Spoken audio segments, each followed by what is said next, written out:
இங்க ஒரு டைனோசர் குடும்பம் ஒன்று விவசாயம் செஞ்சு அவங்களுக்கு தேவையான உணவை விளைவிச்சு சாப்பிட்டு சந்தோஷமா வாழ்ந்துட்டு வராங்க. ஸோ அப்படி இவங்க விளைவிக்கிற தானியங்கள் எல்லாத்தையுமே அங்க பாத்தீங்கன்னா ஒரு சின்னதா கிடங்கு மாதிரி இருக்கு. ஸோ அதில் தான் ஸ்டோர் பண்ணிட்டு வராங்க. ஸோ இப்படி இருக்க ஒரு நாள் இவங்க ஸ்டோர் பண்ணி வச்சிருக்கிற அந்த தானியங்களை ஏதோ வந்து திருடி தின்ட்டு போயிருக்கு. ஸோ அதை பிடிக்கிறதுக்காக இந்த குடும்பத்தோட தலைவனான ஹென்றி தன்னோட கடைசி மகனான ஹார்லோ கிட்ட இந்த வேலையை ஒப்படைக்கிறாரு. ஸோ ரெண்டு பேரும் சேர்ந்து வீட்டை சுத்தி டிராப்ஸ் எல்லாம் வைக்கிறாங்க. ஸோ அப்படி வச்சுட்டு இந்த ஹார்லோ வந்துட்டு ரொம்பவே கேர்ஃபுல்லா அந்த தானியங்களை கண்காணிச்சிட்டு இருக்கும்போது அப்போ இவங்க வச்ச டிராப்ல ஏதோ வந்து இருக்கு. என்னன்னு சொல்லிட்டு போய் பார்க்கறான். பார்த்தா ஒரு குட்டி பையன் வந்து மாட்டியிருக்கான். இவன் தான் வந்து திருடி தின்னுட்டு இருக்கான் போல. ஆனா இவனை பார்த்துட்டு இந்த ஆர்லோ வந்துட்டு பாவம் அப்படின்னு சொல்லிட்டு அந்த பையனை அவுத்து விட்டுறான். ஆனா இது வந்துட்டு ஆர்லோட அப்பாவுக்கு வந்து பிடிக்கல. ஏன்டா உன்ட்ட ஒரு சின்ன வேலையை கொடுத்தா கூட ஒழுங்கா பண்ண மாட்டியா? நாளைக்கே அந்த பையன் திரும்பவும் வந்து திருடி தின்னதான் போறான். நீ பார்க்க தான் போற. சரி வா அவனை பிடிச்சே ஆகணும் அப்படின்னு சொல்லிட்டு தன் பையனை கூட்டிட்டு அவனோட காலடி தடங்களை ஃபாலோ பண்ணிட்டு இவங்க ரெண்டு பேரும் போறாங்க. சோ அதுக்கப்புறம் அப்படியே இந்த ஃபுட் பிரிண்ட்டை ஃபாலோ பண்ணிட்டு ரொம்ப தூரம் போயிடுறாங்க. பத்தாதுன்னு சொல்லிட்டு அந்த நேரம் பார்த்து கன மழை வேற பெய்ய ஆரம்பிச்சிருது. சோ இந்த மலையில அந்த பையனோட காலடி தடங்கள் வந்துட்டு கொஞ்சம் கொஞ்சமா மறைய ஆரம்பிச்சிருது. சோ அதனால இவர் வந்துட்டு பையனை கூட்டிட்டு வேக வேகமா ஓட.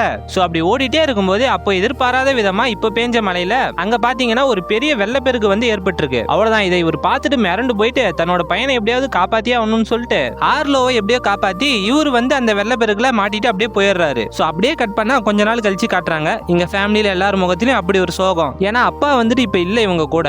பட் இருந்தாலும் சோறு வேணும் இல்லையா? அதனால இவங்க வந்து விவசாயம் செஞ்சிட்டு இருக்காங்க. அப்படி செஞ்சிட்டு இருக்கும்போது அப்போன்னு பார்த்து திரும்பவும் அந்த பையன் இங்க வந்து திருடி தின்ன ஆரம்பிச்சிடறான். அவ்வளவுதான். இப்ப ஆர்லோ வந்துட்டு இந்த பையனை திரும்பவும் பார்த்ததும் பயங்கரமா கோவம் வந்துருது. ஏன்டா திரும்பவும் வந்துட்டியா நீ? உன்னாலதான்டா இப்போ என் அப்பா என் கூட இல்ல அப்படின்னு சொல்லிட்டு அந்த பையனை துரத்த ஆரம்பிச்சிடறான். சோ அப்படி இவனை துரத்திட்டு இருக்கும்போது அப்போ எதிர்பாராத விதமா கால் ஸ்லிப் ஆகி ரெண்டு பேரும் போயிட்டு பக்கத்துல இருக்கிற ஆத்துல விழுந்துடுறாங்க. அவ்வளவுதான். அந்த ஆறு வந்துட்டு இவங்க ரெண்டு பேரையும் அப்படியே அடிச்சுட்டு போக ஆரம்பிச்சிருது. இங்க ஆர்லோ வந்துட்டு அம்மா ஆயோ அப்படின்னு சொல்லிட்டு கத்திட்டு அந்த ஆறோட போயிடுறான்.